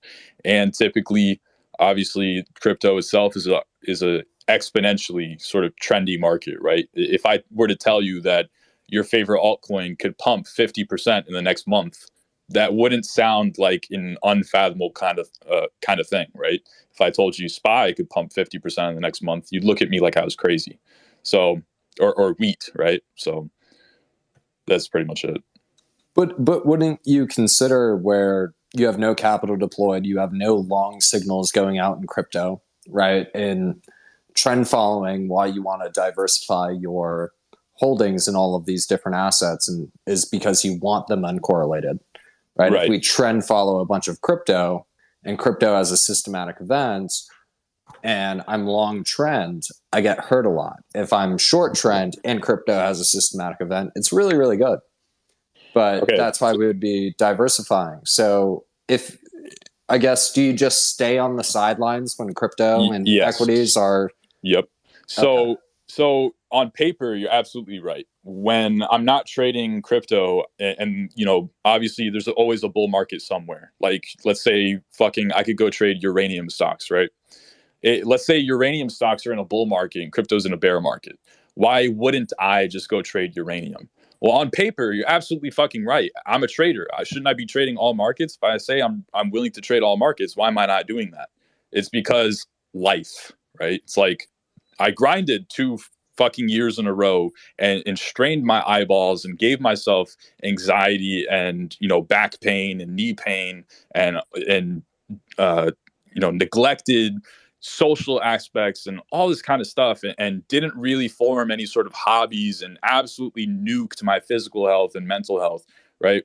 So when crypto enters a bear market, it's not a signal for me to, oh shit, I need to go find something else that's uptrending because I'm long biased, I'm a trend trader, and that's not applicable to crypto right now. It's not that. It's that, oh fuck God, like thank God, man, like holy shit, like I'm ready for a break. Like I can go ride my bike now. I can go, spend some time with my puppy. I can go spend some time with my girlfriend. I can go get outside. Like it's that. So you're absolutely right on paper, but that's not how it works in real life. For me, at least. Now, if it were my job to trade, if I absolutely needed to thrive on an eat what you kill basis, if I worked for a prop shop, if I had my own and didn't have any sort of income or I didn't have a safety net and I relied on having to pay the next bill via my trading profits, then yeah. But I have the luxury of not having to do any of that because that's not the route that I want to go. See, we got our buddy Avid. What's up, brother? I want to thank you again, Mercury, for coming on here, man. We appreciate the invaluable knowledge that you're giving to the space. Shout out to our BB Chads. What's up, Dorito? What's up? What's up, Mr. Producer? What's going on, man? We want to remind you guys, if you're watching us through YouTube, go ahead and give us a like and comment down below with any feedback. And I've posted here on the Nest next to Mercury's thread that he was talking about. I've posted the link to our Discord. Go ahead and join that, guys. We're a growing, vibrant community. You can always see me there, active. I'm usually in the voice chat. Connecting with the inner circle in the Because Bitcoin community. And just to remind you guys, I host Crypto World Radio Monday through Friday at 7 p.m. Eastern Time. And sometimes I'll deviate away from that by 2 or 3 hours, depending on the guest that I have, which our Wednesday guest is a special project from a very, very, very cool chain that I think we're all fans of. But aside from that, our boy Avid is here. He's been in big Brandon spaces for a hot minute. And just a reminder for tomorrow's market talk, it will be hosted via a Twitter space on the Because Bitcoin page at 4 p.m. Eastern Time. So without further ado, we'll go to Avid. What's going on, brother? Yo, man. What's up, Wabi? I think Mercury said two things that I wanted to reiterate. I thought were solid points. If you spend a lot of time staring at the charts, learning the markets, watching how it behaves, to go and just be, trying to trade something else just because, you feel like you need to trade, that's just like it's a tough thing to do. And I think, for me personally, like, I actually take advantage of the downtime myself to step away. And like he said, it's like if you get so into this stuff where you're not focusing on your health, eating well, taking care of yourself, like when things do start to get hot, you're not in really like your peak performance. So for me, I actually I think it's healthy to step away and not feel the need to trade. It's been probably a month since I made any trades. just because it's just chop right now, and I just don't have an edge. And so I think as someone, if someone's a new trader, just like knowing when to step away and to not click any buttons, and just sit risk off. There's nothing wrong with that. To think that you're going to go out there and win every trade when the trend is down, and maybe you're only used to trading in an uptrend, that can be a losing equation. And then you lose some money, and then you try and revenge trade it back, and before you know it, you can be in a big hole. So some good points Mercury made. Just wanted to say what up. Appreciate those, Mercury. And if Big Brandon is in here, I haven't heard from him in a minute. So what up, Brandon? Yeah, no, it's a good point, man. So it's like, I forgot who said this. I think it was Hentai Avenger. I want to say like probably 2 years ago. But he tweeted something that stuck with me. It was like the whole idea of, oh, I'm going to get rich, I'm going to make it, and then I'm going to focus on my mental health and physical health. That shit is a meme. That shit is a fallacy. That's not the proper way to think. If that's how you're going to be, then you're constantly going to be chasing your own tail of, okay, no. A year from now, I'll start to focus on that stuff. No. A year from now, I'll start to focus. No, a year from now, you're constantly just going to be like, oh, I haven't made it yet. Oh, I haven't made it yet. Oh, I haven't made it yet. Even if you do make it, the sort of mindset that you would have to make it to the point where you could, like, let's say retire and actually go and start focusing on that stuff is the same mindset that's going to make you want to continue grinding when you get there. At least that's the way that I see it. Why the fuck do people who have 8-figure net worths still trade? It's because the same winner's mindset, the same like obsession and dedication that they had that got them to the point where they have 8 figures is the same exact dedication that they're continuing to strive with.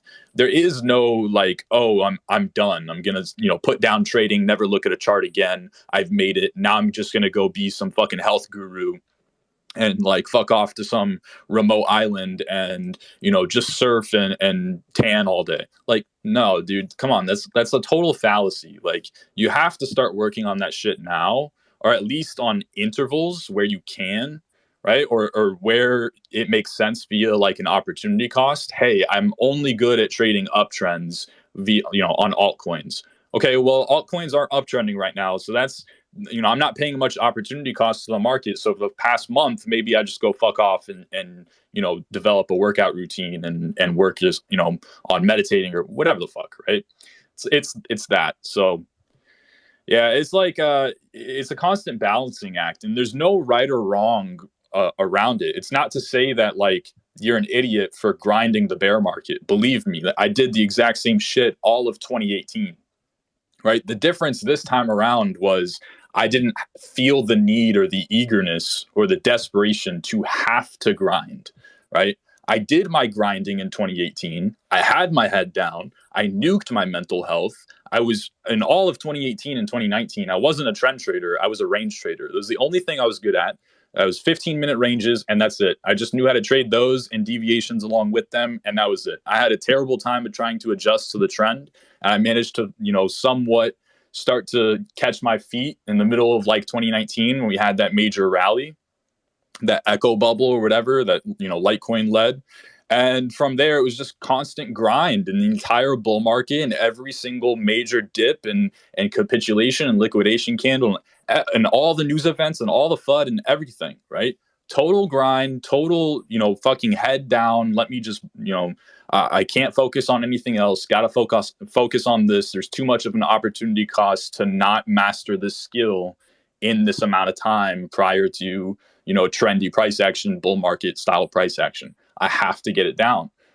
In this bear market, I didn't have to do any of that. I did my grinding. I paid my tuition fees several times over to the market in terms of mental health and, nominal amount lost and portfolio drawn down. I did that. I don't have to do that anymore. I can absolutely justify fucking off, walking away, not feeling like I need to catch every single short, not feeling like I need to catch every single 7% bounce, right? I don't care about any of that stuff. If that's not the route that you went, that doesn't mean that you're not taking the right route. It just means you're taking a different route. You just have to be able to find solace in your own decisions and the path that you chose and work with that. If you put your head down and grinded the entire bear market and lost money, know that that's now education. That's all information and failures in the form of mistakes that you can build off of to sort of fix those issues come the next opportunity that will inevitably come because the market is greedy, right? Or if you decided, hey, I'm gonna fuck off and not pay attention to the market at all, you also did well for yourself, right? And it's not that you did better than the person who sat there and grinded and lost money. It's that you had different pros and cons than that person. That person's pros and cons was pros, they learned about markets. They learned more about their own emotions. They learned how to press buttons, right? The psychological aspect of pressing green and red buttons. Someone like Victor, who's a scalp trader, talked about this and said, just go on a 1 minute time frame and constantly open up positions and close them, open up positions, close them, open up position, close them, right? It helps you with that psychology of clicking those buttons literally. And they understood trends, and they understood maybe even if it's a long enough time frame and they're trading the exact same asset, they might even acknowledge or recognize specific patterns. Something like what seems to be a meme, but H. Saka calls to frequently is the uTorrent pattern, or he calls it the Dalai Lama, right?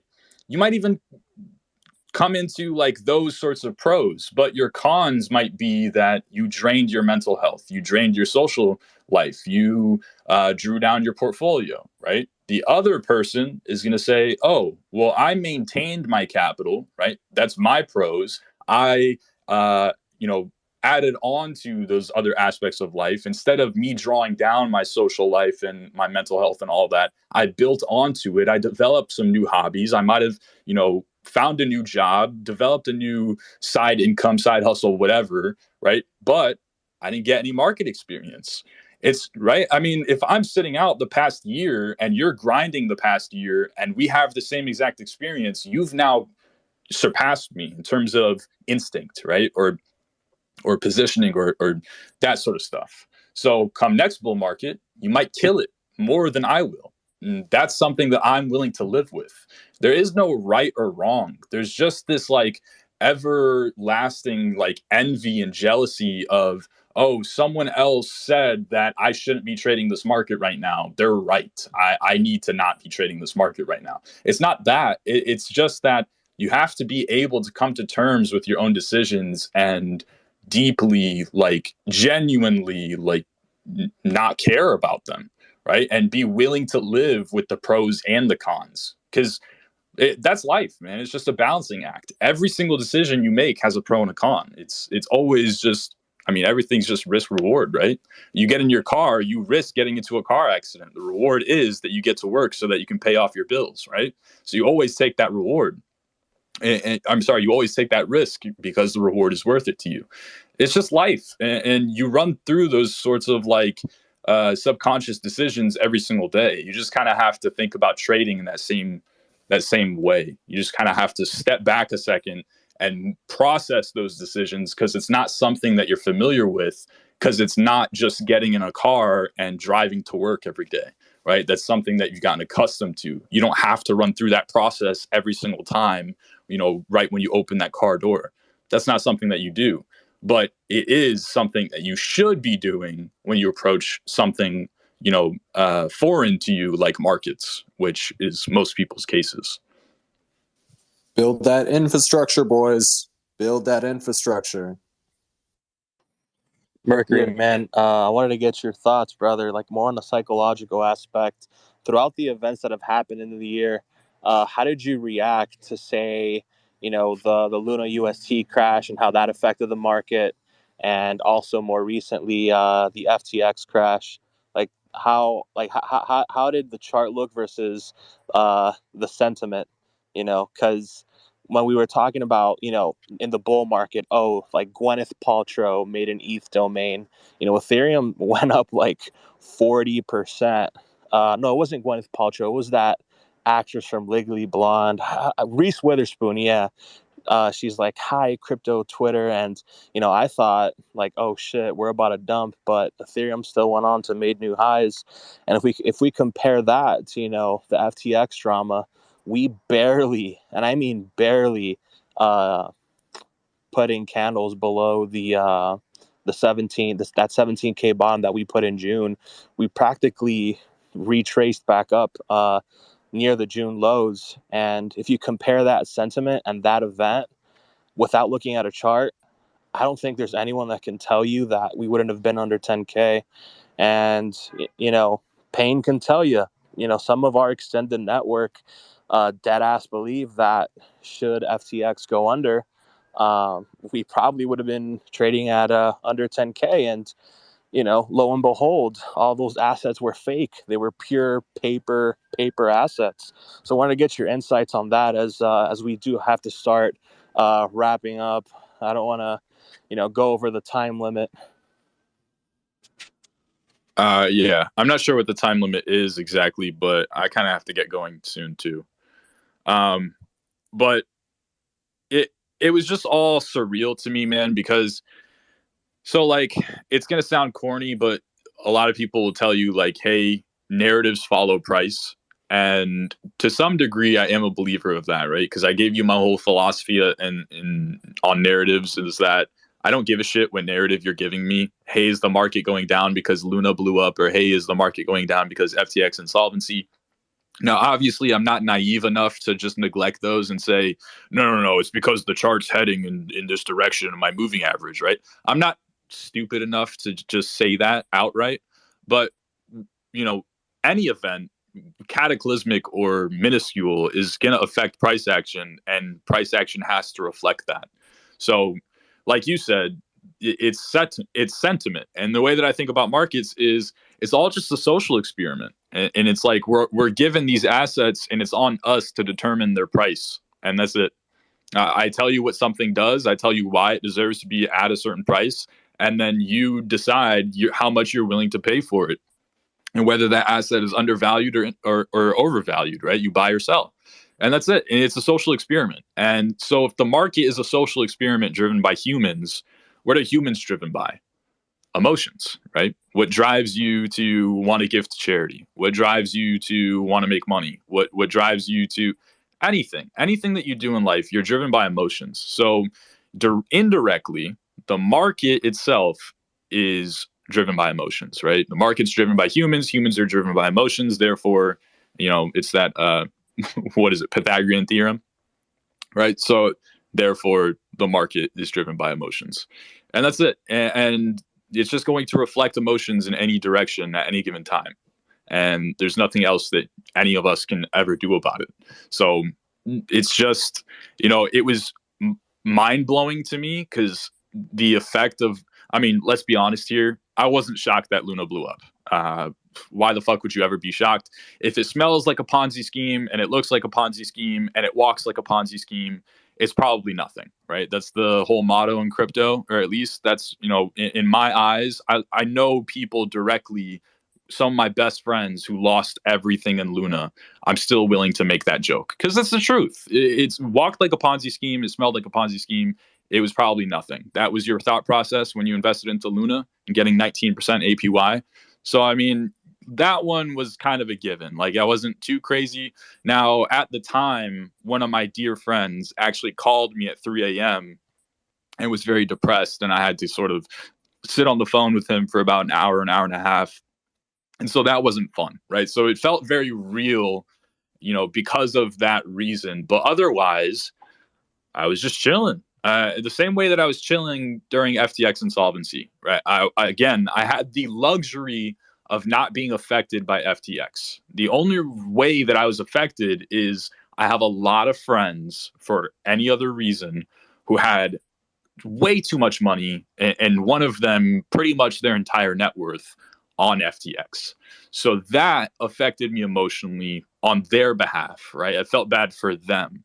But in my perspective, right? And again, I'm a fucking psychology LARP. I have a whole video on this shit. It's called, in my theory, it's called the paradox of emotional attribution.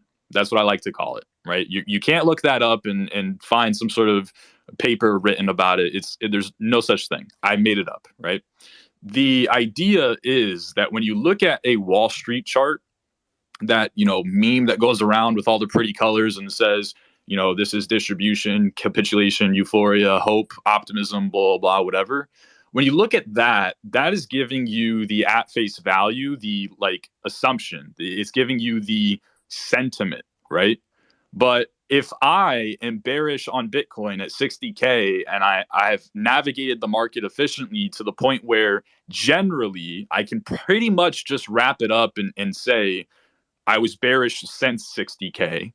And even though that's not technically true, it's essentially true, right? Do you think that I am experiencing capitulation? Do you think that I'm experiencing fear? Do you think that I'm experiencing uncertainty or doubt? No, I'm euphoric, dude. I have 5 times more buying power or whatever, right? Or 3 times more buying power on BTC than I did a year ago.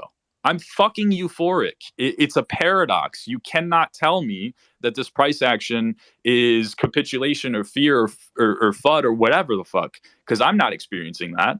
Just the same way that when we're peak euphoria, right? And we're in a fucking bull market, dude, to the point where it does not matter what time frame you are looking at. It does not matter what narrative you are attributing.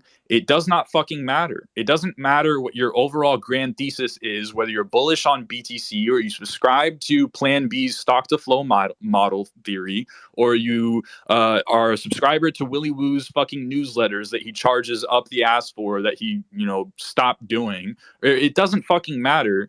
You look at the chart, it's going up. Everyone's euphoric. Everyone's making money, right? Theoretically.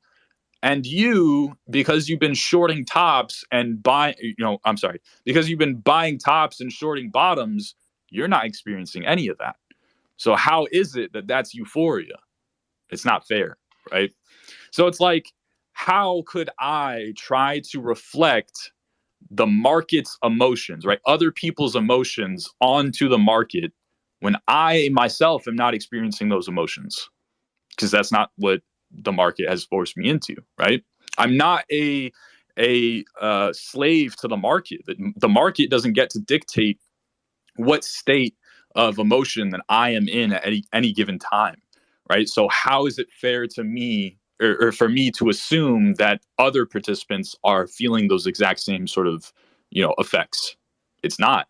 So I don't really use sentiment. It's not really something that affects me all too much, as long as I'm not indirectly affected, right? So if I were, instead of Bybit, I'm shilling FTX for the past 2 years, right? Which I've been trading on Bybit since 2019. But let's say instead of Bybit, I was trading on FTX. Then yeah, maybe I would have experienced capitulation. Maybe I would have experienced depression and fear and uncertainty and doubt and all those kinds of things. But right now, I have the luxury of being an absolute greedy fuck and saying, other people are worried about their insolvency and how they're going to, come back and if they're ever going to see a settlement from FTX and if they're ever going to be able to, get their college tuitions back and whatnot. And I'm worried about, when can I make money again? When is the chart going to start to head to the top right corner so that I can position myself? When are we going to see a trend play out to such an extreme, such an excess that I am able to convincingly probe against it even somewhat in an attempt to try and, buy a bottom or whatever, right?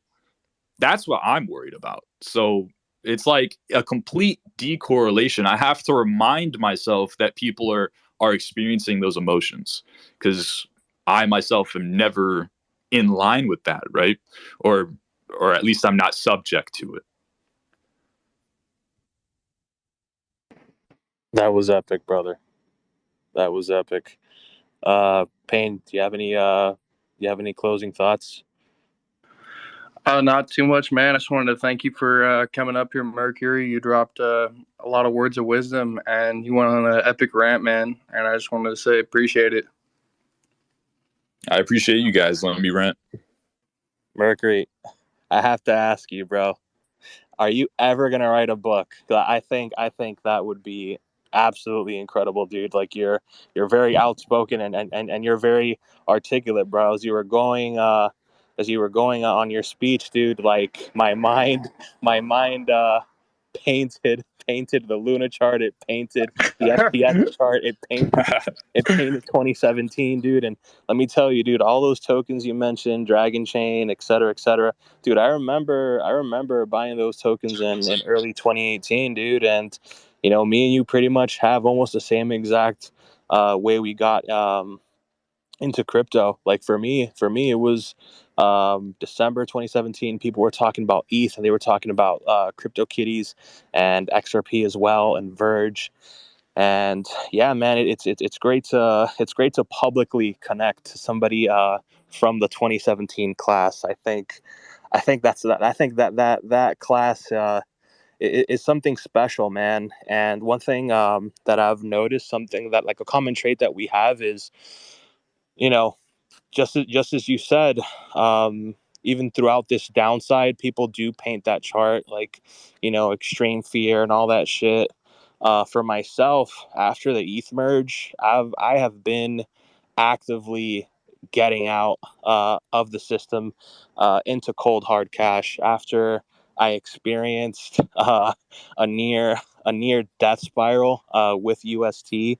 I would rather come back in after the smoke clears up. But of course, like if you're a part of this market, you're gonna take some scalps throughout the month. That I don't think that will ever leave us, dude. Once you're in the system, Yeah. you don't leave the system fully, brother. You Yeah, know. like I said, it's not like no trade that I'm taking in December of 2022 is going to decide whether I make it or break it or whatever, right? But I am short on Link with that said. I'm like over here like, yeah, I'm not paying attention to the market. Fuck the market. I never take shorts, blah, blah, blah, whatever. And at the moment I have a short Link, a Link short open. So, but no, man, you're absolutely right. I will probably write a book one day, but that's in after I've made it kind of thing, right? So if I don't fall victim to that whole, chase my own tail thing of like, okay, I want to make it, and then I get there, and then I'm like, okay, well, I haven't made it enough yet. I'm like, and I get there, and I'm like, okay, well, I haven't made it enough yet. If I don't fall victim to that, I get to the point where I'm pretty much just chilling. I have, a decent passive income, maybe let's say via ref links or YouTube, monetization or whatever the fuck. And I can just passively trade on my own time, quarterly.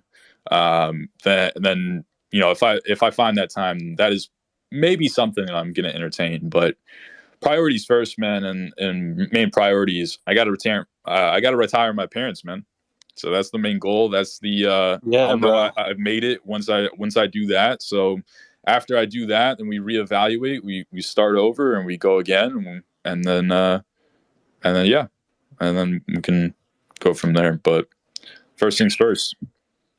And what hobbies do you have outside of trading? What's something that refreshes your mind? For myself, it's training strongman. How about yourself? What are some things that you enjoy doing outside of trading that rejuvenate your mind? So I like to paint. I do like spray painting on canvases and stuff. So I make like I don't know like planets and I'm sure a lot of you guys have like seen those like street artists that do spray paints like 5 minute like spray paint canvases. I like doing that stuff. I'm not like crazy good at it or anything, but it's just a lot of fun. Uh, I like to play video games, and when the weather's nice, which it's not right now, I like to go on bike rides and just hang out with my girlfriend. And dude, I love training my dog. I love working with her. It's such a fucking joy. I've only had her for about 4 months now, but she's a 7-month-old puppy. 7-month-old puppy, and I kid you not, she knows everything you could ever want her to do. So, like she has more discipline than most traders, is the way that I said it.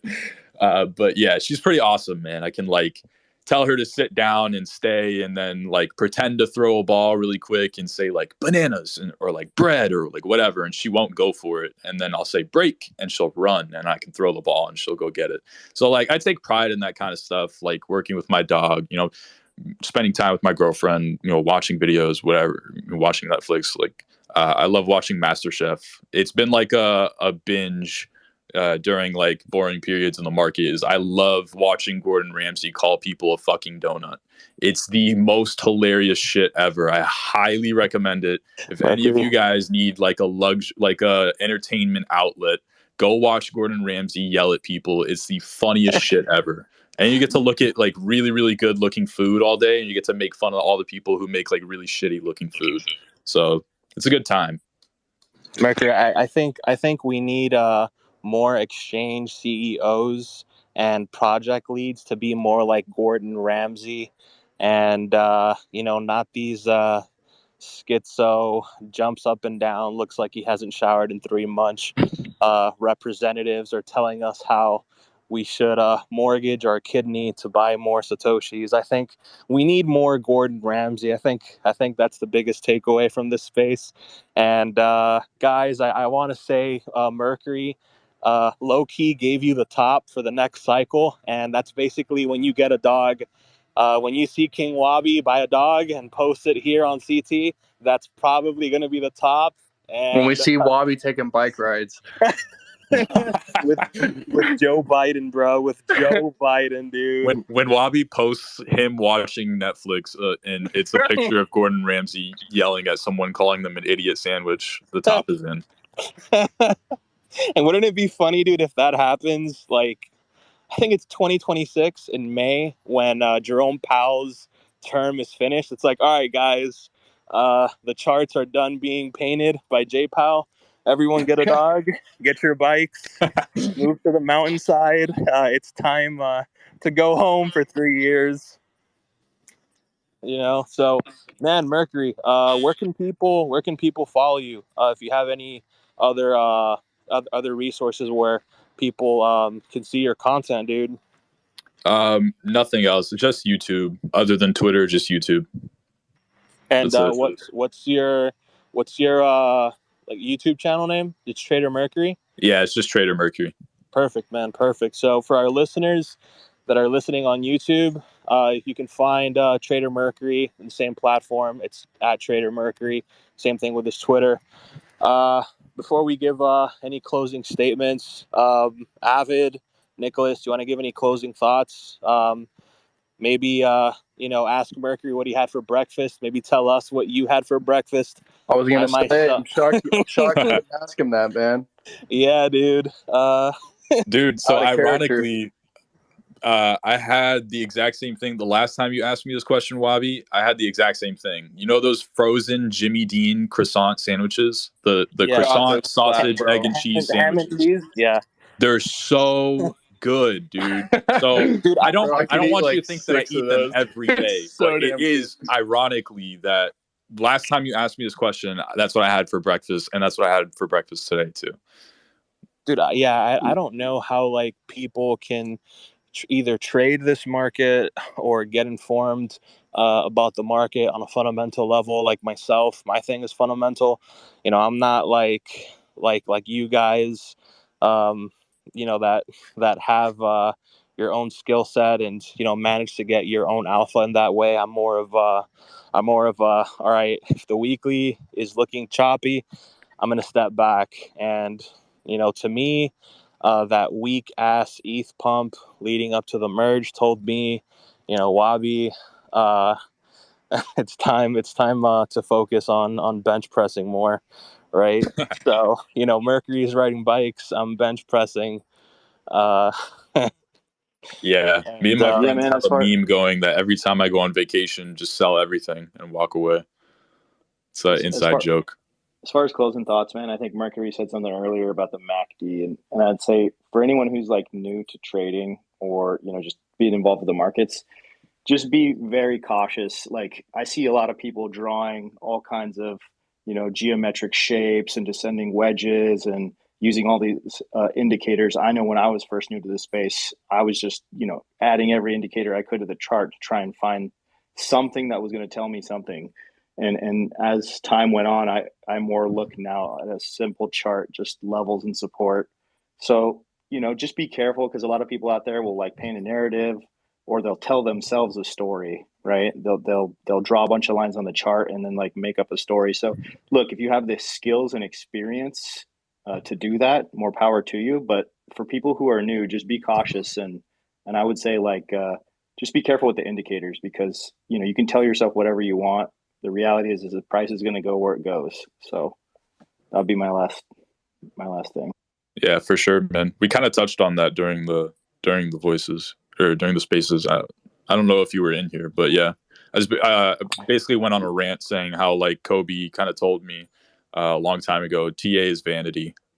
And I kind of like took that to heart. Like, yeah, most of TA is vanity. You kind of just got to find your own way.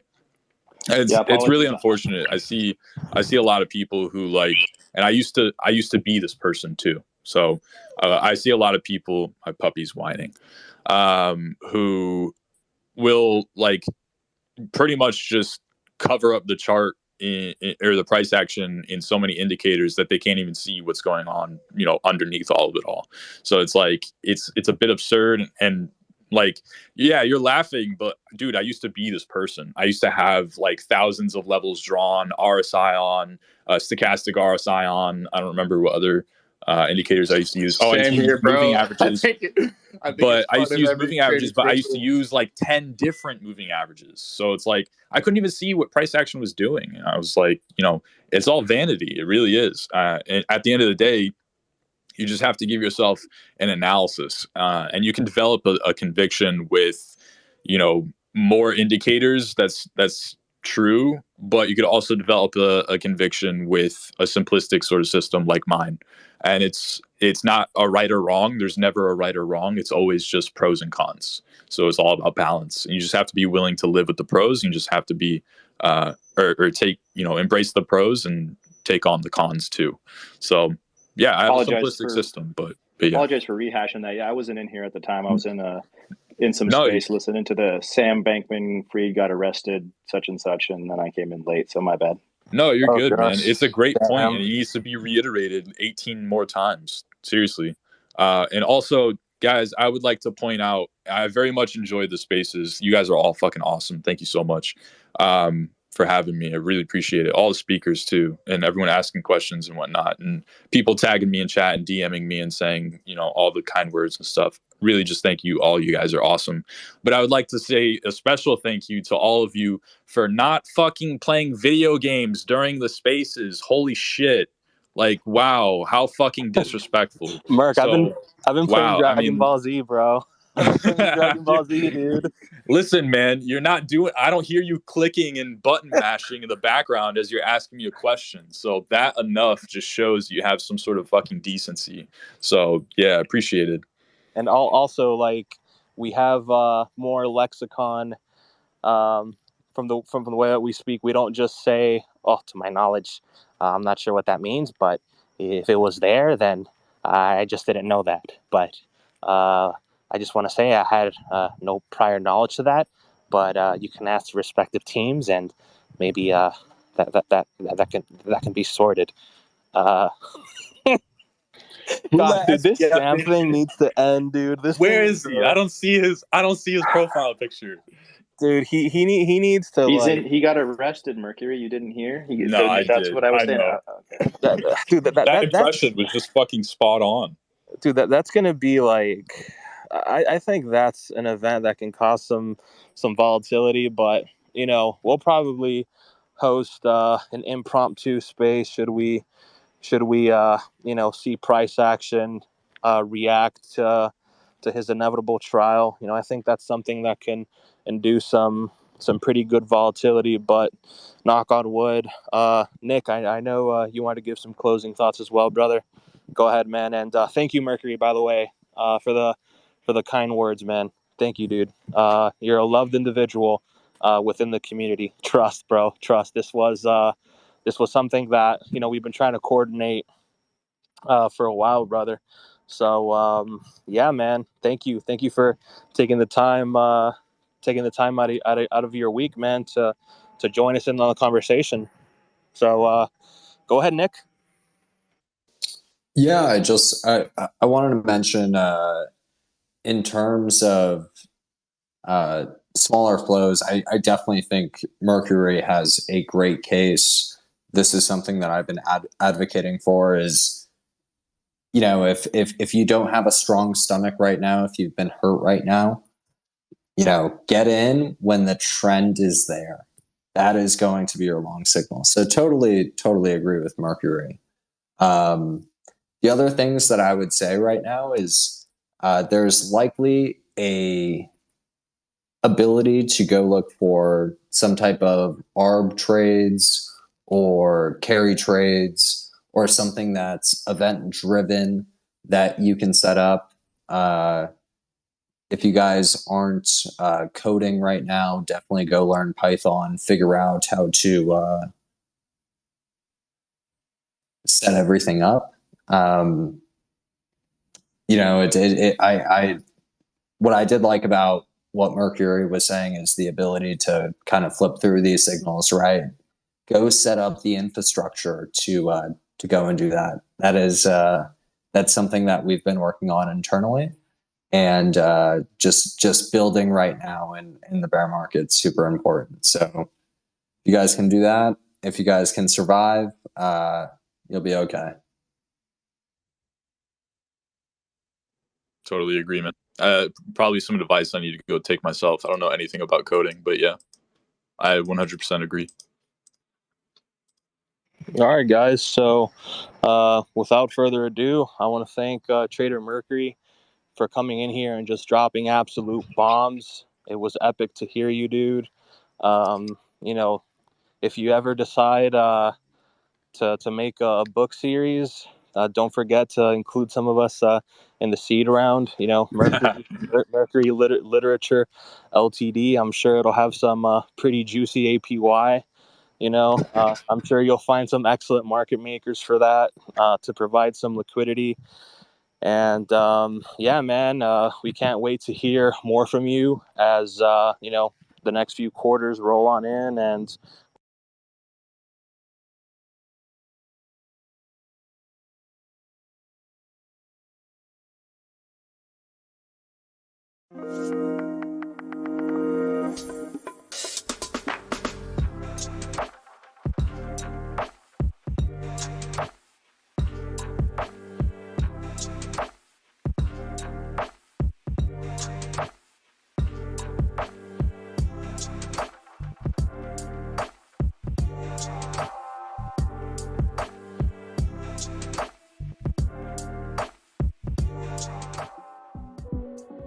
The trading current is just math. It's just math. It has a 95.45% hit rate when we deviate outside of CP2 and CN2. All you had to do is recognize that 95% of the time when we get over here, under this blue line, we get some sort of mean reversion. So let's just assume you long right here.